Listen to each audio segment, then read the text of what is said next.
ñoo di sunu ay am di jàmm ak sunu ay wëllëre ñi ne ci kaso bi yëpp jël nuyoo bi teg ko ci loxol Abdoul Nguer Bachir Fofana vraiment nam nañu leen bu baax les Assane Diouf Moustapha Diakhaté vraiment. Abdoul Nguer nee na ma démb lenn moo ko manqué woon mooy caméraman te am na ko donc fi mu toll nii daa bëgg a taxawal plateau foofu noonu ah oui évidemment alors Omar tous les vendredis soir. ah oui ma ne ko sa déferment ak waaj taxaw nag. mun nu belaan ko foofu alors Omar.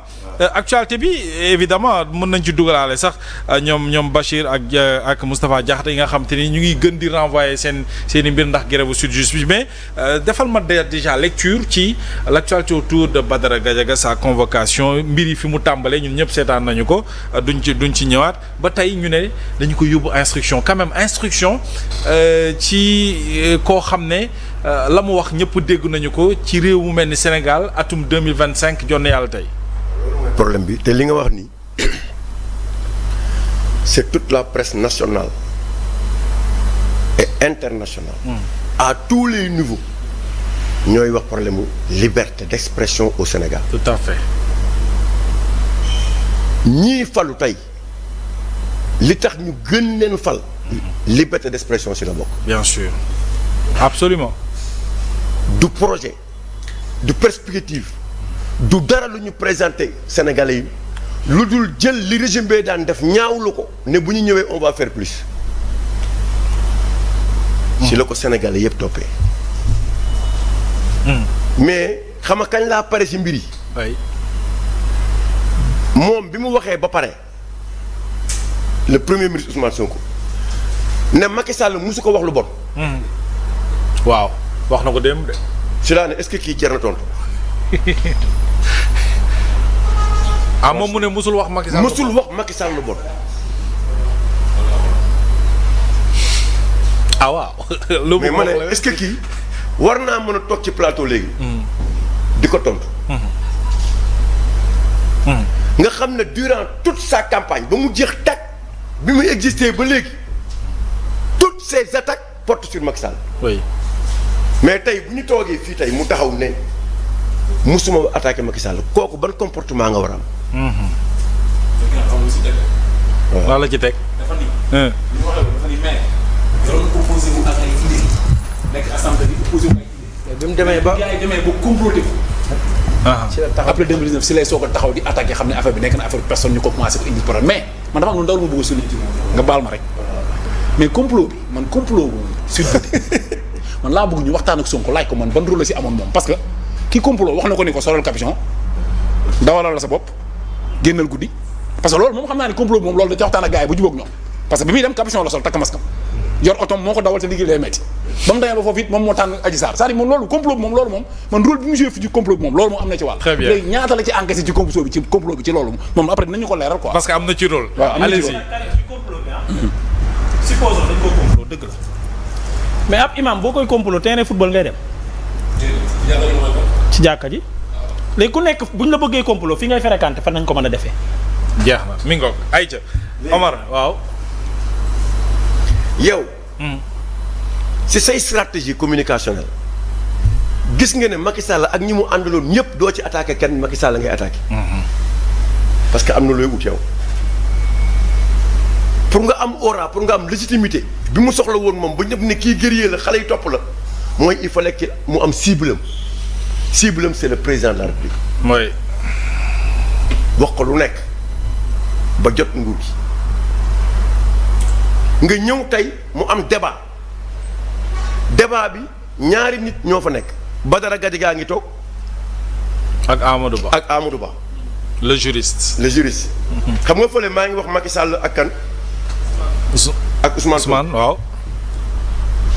stratégie communicationnelle. moom mu toog ñuy waxtaane li nga xamante ni ne mooy rabat d'arrêt bi débouté Ousmane Sonko. c'est ça.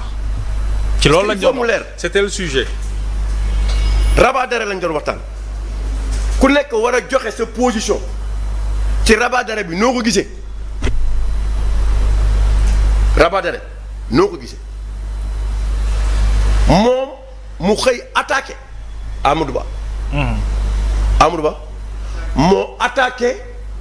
Badara Gadiaga juum ci di expliquer.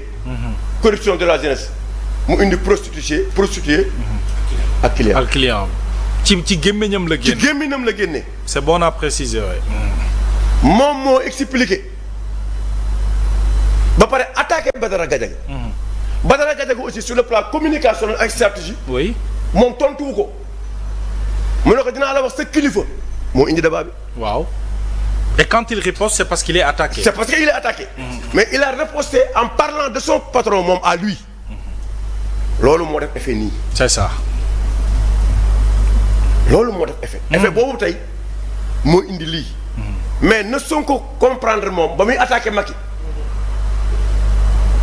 fan la Macky toll woon ak degré d'encaissement ak degré de dépassement bi. président Macky Sall il a beaucoup encaissé Macky Sall. ah il a encaissé. aujourd'hui tu es au pouvoir. yow yaa yor suñuy affaire tey boo amee jet privé mu yóbbu la à l'extérieur c'est parce que da nga yor suñu nguur.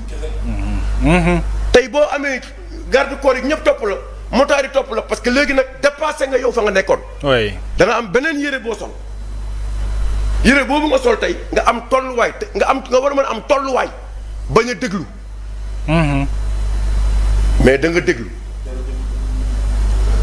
jël ay matuwaay ci liñ la def donc yow tey bu ñu waroon condamner wala jàpp nañ jàpp juge bi parce que li Badara Gadiaga wax ci juge la jóge. ci ab jugement la jóge. ci ab jugement la jóge. mu jàngatal ñu ko. mu faram fàcce ko. nag ko waxee mais olof ba jaaxal leen c'est que olof bi Badara Gadiaga waxee moo leen traumatisé moo tax ñu indi lii far nag ñoom aussi nañu soxla woon Bassirou Fofana ba tëjee ko d'une certaine manière ñëpp ñu xamandoo ko. aïe aïe aïe. ñu def ko Abdou Nguer def ko Assane Diouf def ko ñeneen ñu ne occasion la. aïe aïe aïe.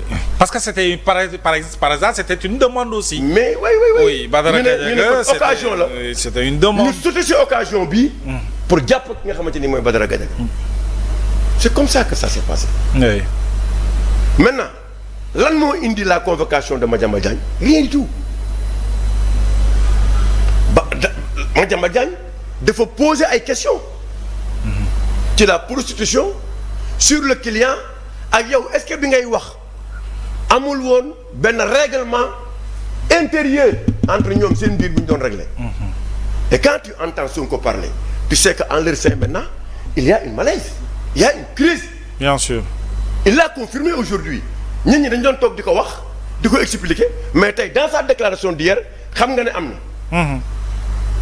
léegi nga jël Badara Gadiaga tëj ko si jaay doole nañu waxante dëgg bu du woon leneen ñu wax ko mais ci jaay doole parce que yow bu fekkoon ne li ngay wax dëgg yow ki nga xamante ni tey moo leeral Sénégalais yi ne yow c'est entre benn prostituée ak benn client mais booboo gën a garaaw foofu te Badara Gadiaga dafa reprendre ses propos moom à lui ne ko kon yow yaay wax lii. c'est ça. ah oui. yow tu confirmes. les vidéos sont là. waaw jërëjëf waay Omar. waaw tu confirmes quoi. oui. waa Sénégal déglu leen. waaw ne waa Sénégal déglu leen. parce que ñu bëri dañu foogoon ne Badara Gadiaga moo ko wax. déedéet moom oui. waxu ko Amadou Ba moo ko wax. mu indi lii tey. waaw donc lan lañ mën a jàppee Badara Gadiaga nañu waxante dëgg. instruction lañ ko yóbbu de. te instruction même c'est lu ñëpp seetaan dem instruction. c'est ce qui a choqué. mais ku am ci esprit sa bopp. benn esprit de revanchard. et de règlement de compte. mais mënoo yóbbu flagrant délit. oui. yàlla moo la jox puissance jox la doole nga téye ko yaakaar ne yaa ko moom c'est éternel loolu nekk nga si def mais bés ngi ñëw te lii lañ doon bañal Sénégal nekk dans une situation de règlement de compte perpétuel moom lañ doon xeex. et pourtant Mohamed. oui. li ñu doon Macky Sall doon tëjee. ñu koy ñaawlu. Abdoulaye Wade di ko tëj Abdou Diouf di ko tëj ñu koy ñaawlu mais c'est pire avec ce régime. oui. donc lu raw loolu la ñuy gis. non lu raw loolu. parce que yii ñi tëjee nit ñi. oui. def nañ ko 400 milliards de fois avec ces régimes tekkante jàppuñu kenn. très bien. mais fi ñu tolloo ñoom tey ñu xam ñoom tey fi ñu toll fii la ñu mën a toll. ak ce régime yenn kàddu yi nit di ko wax ñu di ko jàpp di ko tëj. c'est grave. doy na waar. gàcc la Sénégalais yi am. très bien Omar. gàcc bu rëy la Sénégalais yi am. recul bu garaaw mais il faut ñu egg ci recul bi. oui xam nga tax. lu tax rapidement. Karim wax na ko. oui. Sénégal dafa nekk ci satellite 14e. ñun ñu ngi 0 mu yóbbu ñu 0. dëgg la c'est-à-dire. c'est 0 0 boobu la moo ko indi. mooy manque de vision. manque de solution pour régler les problèmes des Sénégalais. Donc li nga ko mën a indee alternative bi mooy créer une crise désorienter les Sénégalais sur l'essentiel. Pour que maintenant que le débat maintenant egg à ce niveau de gassa politique. bi ñu doon dund dans l'opposition. Et c'est dommage alors que les priorités sont ailleurs. Merci beaucoup Omar. Oui. C'est bien dit alors le grand Ali Sow yow itam ñu bàyyi la nga defal ñu votre analyse par rapport à cette actualité là lecture bi nga ciy am l'affaire Badara Gadiaga muy prétexte également ñuy waxtaanee lu jëm ci liberté d'expression au Sénégal est-ce que menacé wul. C'est-à-dire que Mohamed. Olof dafa wax ni lu kii ca lu feeñ ci ngoro la. xam nga lu feeñ ci sëy ba nuyoo woon na ca ngoro la. lu feeñ ci sëy ba nuyoo woon na ca ngoro la waaw. xam nga nii xëy na on voyait venir quoi. oui c'est évident. am na yoo xam ne amoon na fi démb tey doog a ñëw. eh bien yooyu bi ñu ko daan wax. wax dëgg yàlla. eh bien ñun dañu doon tam dëmm. tout à fait te yàggul dara. wax bu njëkk bi nag moo doon dañu bañ diw dañu soxor dañu machin lu nekk yàq nañ ñu ko. oui oui. àdduna di dox ci diir bu gàtt yu bari di feeñ au jour d'aujourd'hui. oui. décision de justice bi sanctionné Ousmane Sonko ci kaawu rabat d'arrêt bi décision de justice boobu kenn musu ci gis kenn munu ci lire le mot prostituée. amul problème bi kay moom mooy un juriste confirmé nan la mënee génnee wax boobu. oui.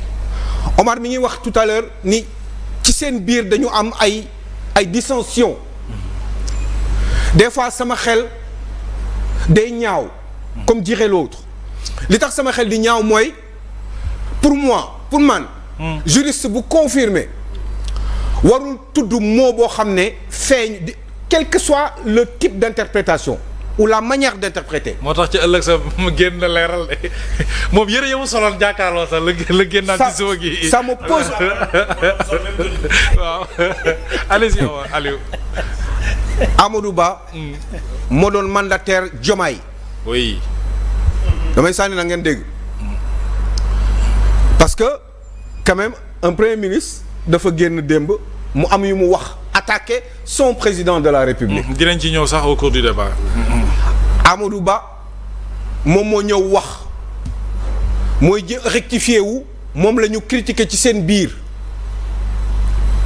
et pourtant Amadou Ba est un juriste confirmé je le dis avec le sourire parce que des fois sama xel dafay sori est-ce que finalement moo ko tey wala teyu ko parce que nag Ousmane Sonko nee na Bassirou Diomaye Faye yu bari ñi ko koy def te jàppalewuñ ko te am na yoo xam ne bu bëggoon mu dañ.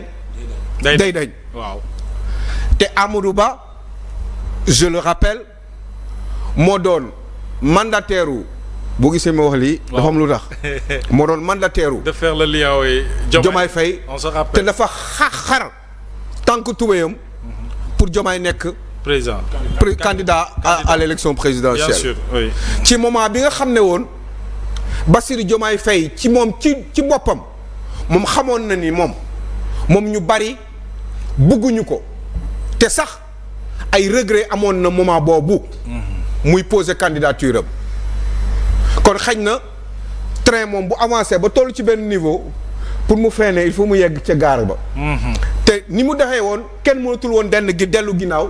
C'était trop tard et que il fallait gérer en espérant que ni après dinaa ko mën a gérer man comme il faut parce que sama boy la maa ko fi teg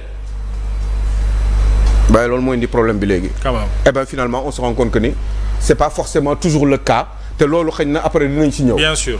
une chose est sûre. oui mooy ku ñuy wax Badara Gadiaga li ngeen wax du ma si delloo parce que sénégalais dégg nañ ko. on pense tous la même chose. bien sûr. Badara Gadiaga man xaw ma lan la def.